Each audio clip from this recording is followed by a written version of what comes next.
जगत में प्रत्येक व्यक्ति को किसी ना किसी प्रकार की निर्बलता अवश्य होती है। जैसे कोई बहुत तेजी से दौड़ नहीं पाता तो कोई अधिक भार नहीं उठा पाता, कोई असाध्य रोग से पीड़ित रहता है तो कोई पढ़े हुए पाठों को स्मरण में नहीं रख पाता। ऐसे अनेकों उदाहरण और भी हैं। क्या आप किसी ऐसे व्यक्ति को जानते हैं जिसे सब कुछ प्राप्त हो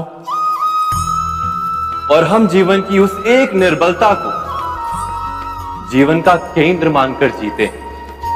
इस कारणवश हृदय में दुख और असंतोष रहता है सदा। निर्बलता मनुष्य को जन्म से अथवा संजोग से प्राप्त होती है, किंतु उस निर्बलता को मनुष्य का मन अपनी मर्यादा बना लेता है। किंतु कुछ व्यक्ति ऐसे भी होते हैं जो अपने पुरुषार्थ और श्रम से उस निर्बलता को पराजित कर देते हैं। क्या भेद है उनमें और अन्य लोगों में? क्या आपने कभी विचार किया है? सरल सा उत्तर है इसका। जो व्यक्ति निर्बलता से पराजित नहीं होता, जो पुरुषार्थ करने का साहस रखता है हृदय में, वो निर्बलता को पार कर जाता है। अर्थात निर्बलता अवश्य ईश्वर देता है, किंतु मर्यादा मनुष्य का मन ही निर्मित करता है। स्वयं विचार कीजिए।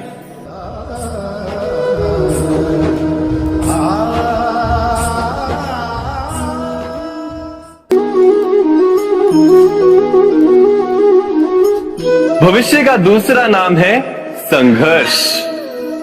हृदय में आज इच्छा होती है और यदि पूर्ण नहीं हो पाती तो हृदय भविष्य की योजना बनाता है। भविष्य में इच्छा पूर्ण होगी ऐसी कल्पना करता रहता है, किंतु जीवन ना तो भविष्य में है ना अतीत में। जीवन तो इस क्षण का नाम, अर्थात इस क्षण का अनुभव ही जीवन का अनुभव। पर हम ये जानते हुए भी इतना सा सत्य समझ नहीं पाते। या तो हम बीते हुए समय के स्मरणों को घेर कर बैठे रहते, या फिर आने वाले समय के लिए हम योजनाएं बनाते रहते हैं और जीवन जीवन बीत जाता है। एक सत्य यदि हम हृदय में उतार लें कि ना हम भविष्य देख सकते हैं, ना ही भविष्य निर्मित कर सकते हैं, हम तो केवल धैर्य और साहस के साथ भविष्य को आलिंगन दे सकते हैं, स्वागत कर सकते हैं भविष्य का। तो क्या जीवन का हर पल जीवन से नहीं भर जाएगा? स्वयं विचार कीजिए।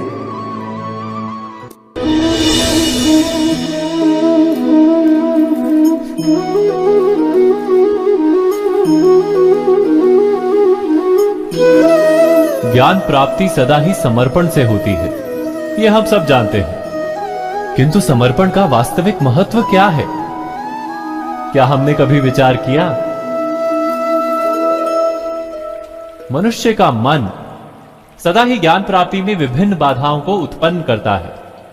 कभी किसी अन्य विद्यार्थी से ईर्ष्या हो जाती है, कभी पढ़ाए हुए पाठों पर संदेह जन्मता है और कभी गुरु द्वारा दिया गया दंड मन को अहंकार से भर देता है।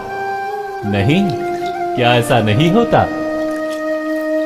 न जाने कैसे कैसे विचार मन को भटकाते हैं और मन की इसी अयोग्य स्थिति के कारण हम ज्ञान प्राप्त नहीं कर पाते।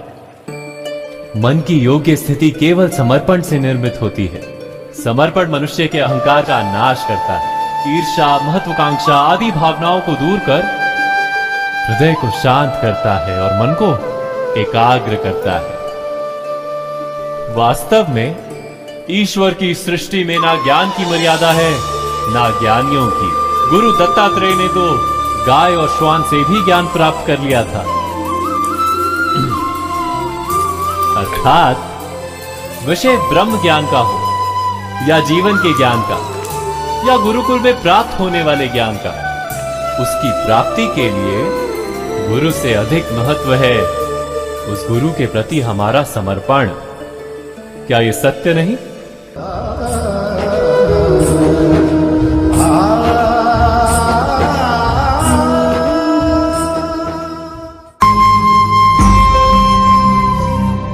प्रत्येक मनुष्य के जीवन में ऐसा क्षण अवश्य आता है जब सारे स्वप्न, सारी आशाएं, सारे दृश्य ध्वस्त हो जाते हैं। जीवन के सारे आयोजन ही बिखर जाते हैं। एक और धर्म होता है और दूसरी ओर सुख। इसी को धर्म संकट कहते हैं। जब धर्म का वहन ही संकट हो और धर्म का त्याग ही सुख हो। विचार कीजिए, कभी किसी स्वजन के विरुद्ध सत्य बोलने का अवसर प्राप्त हो जाता है, कभी ठीक दरिद्रता के समय सरलता से चोरी करने का मार्ग प्राप्त हो जाता है, कभी किसी शक्तिशाली राजनेता या राजा के कर्मचारी का अधर्म प्रकट हो जाता है। सबके जीवन में ऐसी घटना बनती ही रहती है। अधिकतर लोग ऐसे किसी क्षण को धर्म संकट के रूप में जान ही नहीं पाते। हमें किसी प्रकार के संघर्ष का अनुभव ही नहीं होता। सहजता से सुख की ओर खींचे चले जाते हैं, जैसे मक्खी गुड़ की ओर खींची चली जाती है। वास्तव में धर्म संकट का क्षण ईश्वर के निकट जाने का क्षण होता है। यदि हम संघर्षों से भयभीत ना, सुख की ओर आकर्षित ना, अपने धर्म पर दृढ़ रहे, तो ईश्वर का साक्षात्कार दूर नहीं।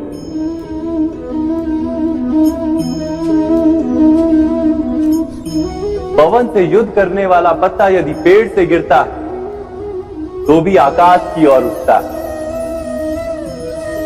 पवन से झुकने वाली घास वही भूमि पर रह जाती है। अर्थात धर्म संकट से यदि हम संकट को ही टाल दें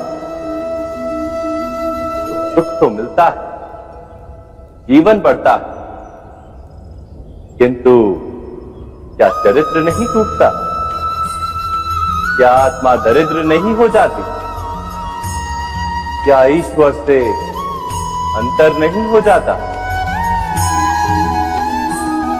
स्वयं विचार कीजिए। दो व्यक्ति जब निकट आते हैं तो एक दूसरे के लिए सीमाएं और मर्यादाएं निर्मित करने का प्रयत्न अवश्य करते हैं। हम यदि सारे संबंधों पर विचार करें तो देखेंगे कि इन सारे संबंधों का आधार यही सीमाएं हैं जो हम दूसरों के लिए निर्मित करते हैं। और यदि अनजाने में भी कोई अन्य व्यक्ति इन सीमाओं को तोड़ता है तो उसी क्षण हमारा हृदय क्रोध से भर जाता है। इन सीमाओं का वास्तविक रूप क्या है? क्या हमने कभी विचार किया? सीमाओं के द्वारा हम दूसरे व्यक्ति को निर्णय करने की अनुमति नहीं देते। अपना निर्णय उस व्यक्ति पर थोपते, अर्थात किसी की स्वतंत्रता का अस्वीकार करते हैं। और जब स्वतंत्रता का अस्वीकार किया जाता है तो उसका हृदय दुख से भर जाता है। और जब वो सीमाओं को तोड़ता है तो हमारा हृदय क्रोध से भर जाता है। क्या ऐसा नहीं होता?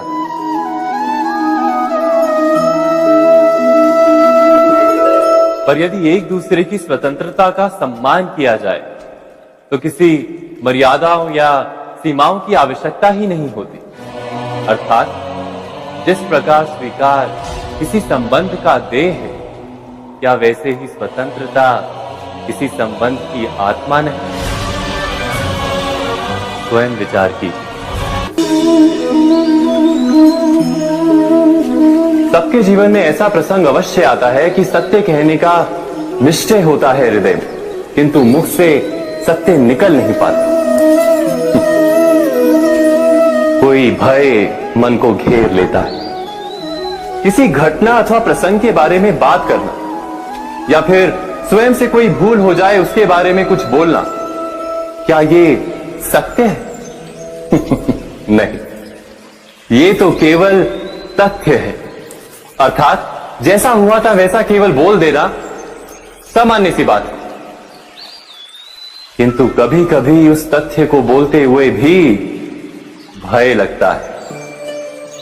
कदाचित किसी दूसरे की भावनाओं का विचार आता है मन, दूसरे को दुख होगा ये भय भी शब्दों को रोकता है। तो ये सत्य क्या है? क्या हमने कभी विचार किया है? जब भय रहते हुए भी कोई तथ्य बोलता है तो वो सत्य कहलाता है। वास्तव में सत्य कुछ और नहीं, केवल निर्भयता का दूसरा नाम। और निर्भय होने का कोई समय नहीं होता, क्योंकि निर्भयता आत्मा का स्वभाव है। अर्थात क्या प्रत्येक क्षण सत्य बोलने का क्षण नहीं होता?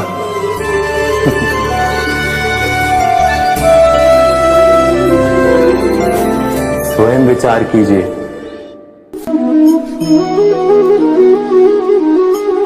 श्रेष्ठता का क्या अर्थ है? श्रेष्ठता का अर्थ है दूसरों से अधिक ज्ञान प्राप्त करना। अर्थात मूल्य इस बात का नहीं कि स्वयं कितना ज्ञान प्राप्त किया, मूल्य इस बात का है कि प्राप्त किया हुआ ज्ञान अन्य लोगों से कितना अधिक है। अर्थात श्रेष्ठता की इच्छा ज्ञान प्राप्ति को भी एक स्पर्धा बना देती है। और स्पर्धा में विजय अंतिम कब होती है?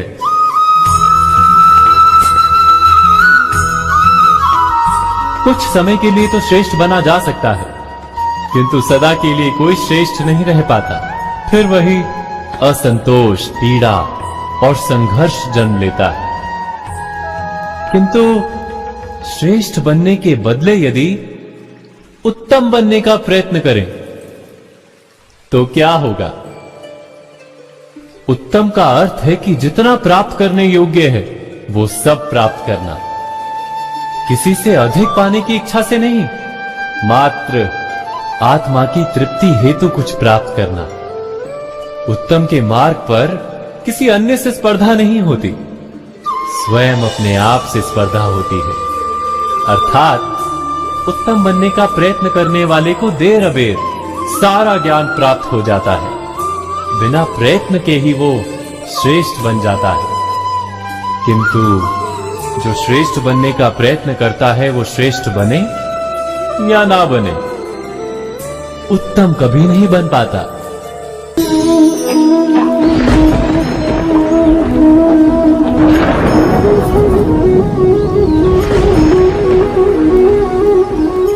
सपनों और पूर्वाभासों के आधार पर हम भविष्य के सुख दुख की कल्पना करते हैं। भविष्य के दुख का कारण दूर करने के लिए हम आज योजना बनाते हैं। किंतु कल के संकट को आज निर्मूल करने से हमें लाभ मिलता है या हानि पहुंचती है? ये प्रश्न हम कभी नहीं करते। सत्य तो ये है कि संकट और उसका निवारण साथ जन से, व्यक्ति के लिए भी और सृष्टि के लिए भी। नहीं, आप अपने भूतकाल का स्मरण कीजिए, इतिहास को देखिए, आप तुरंत ही ये जान पाएंगे कि जब जब संकट आता है तब तब उसका निवारण करने वाली शक्ति भी जन्म लेती है। यही तो जगत का चलन है। वस्तुतः संकट ही शक्ति के जन्म का कारण है। प्रत्येक व्यक्ति जब संकट से निकलता है तो एक पद आगे बढ़ा होता है, अधिक चमकता है, आत्मविश्वास से अधिक भरा होता है, न केवल अपने लिए अपितु विश्व के लिए भी। क्या ये सत्य नहीं? वास्तव में संकट का जन्म है एक अवसर का जन्म, अपने आप को बदलने का, अपने विचारों को ऊंचाई पर करने का अवसर, अपनी आत्मा को बलवान और ज्ञान मंडित बनाने का अवसर। जो ये कर पाता है उसे कोई संकट नहीं होता, किंतु जो ये नहीं कर पाता वो तो स्वयं एक संकट है विश्व के लिए। विचार कीजिए।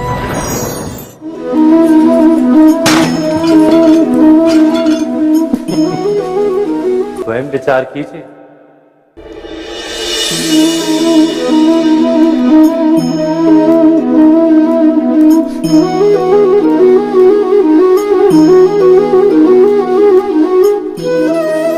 जीवन का हर क्षण निर्णय का क्षण होता है।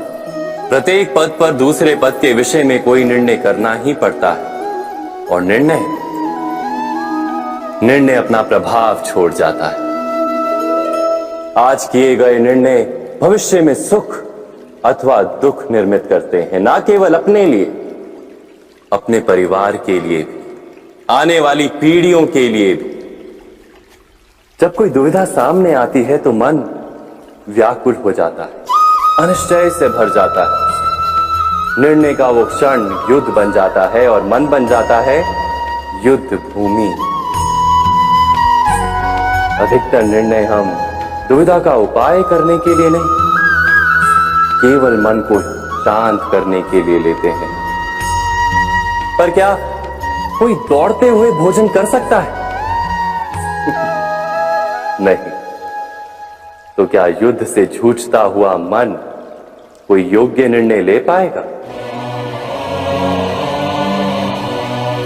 वास्तव में शांत मन से जब कोई निर्णय करता है तो अपने लिए सुखद भविष्य बनाता है, किंतु अपने मन को शांत करने के लिए जब कोई निर्णय करता है तो वो व्यक्ति भविष्य में अपने लिए कांटों भरा वृक्ष लगाता है। स्वयं विचार कीजिएगा।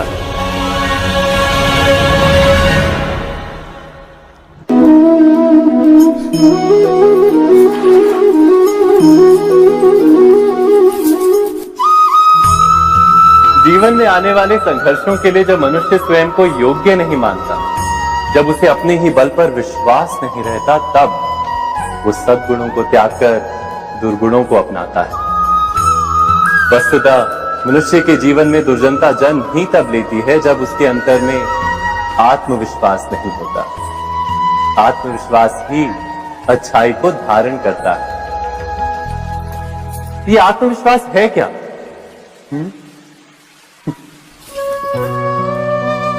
जब मनुष्य ये मानता है कि जीवन का संघर्ष उसे दुर्बल बनाता है, तो उसे अपने ऊपर विश्वास नहीं रहता। वो संघर्ष के पार जाने के बदले संघर्ष से छूटने के उपाय ढूंढने लगता है। किंतु जब वो ये समझता है कि ये संघर्ष उसे अधिक शक्तिशाली बनाते हैं, ठीक जैसे व्यायाम करने से देह की शक्ति बढ़ती है, तो प्रत्येक संघर्ष के साथ उसका उत्साह बढ़ता है। अर्थात आत्मविश्वास और कुछ भी नहीं, मन की स्थिति, जीवन को देखने का दृष्टिकोण मात्र है। और जीवन का दृष्टिकोण तो मनुष्य के अपने वश में होता है।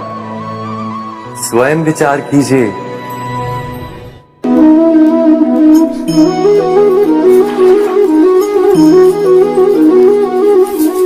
पिता सदा ही अपने संतान के सुख की कामना करते, उनके भविष्य की चिंता करते रहते। इसी कारणवश सदा ही अपने संतानों के भविष्य का मार्ग स्वयं निश्चित करने का प्रयत्न करते रहते। जिस मार्ग पर पिता स्वयं चला है, जिस मार्ग के कंकर पत्थर को स्वयं देखा है, मार्ग की छाया, मार्ग की धूप को स्वयं जाना है, उसी मार्ग पर उसका पुत्र भी चले, यही इच्छा रहती है हर पिता की। निस्संदेह उत्तम भावना है ये। किंतु 3 प्रश्नों के ऊपर विचार करना हम भूल ही जाते। कौन से प्रश्न? प्रथम प्रश्न, क्या समय के साथ प्रत्येक मार्ग बदल नहीं जाते?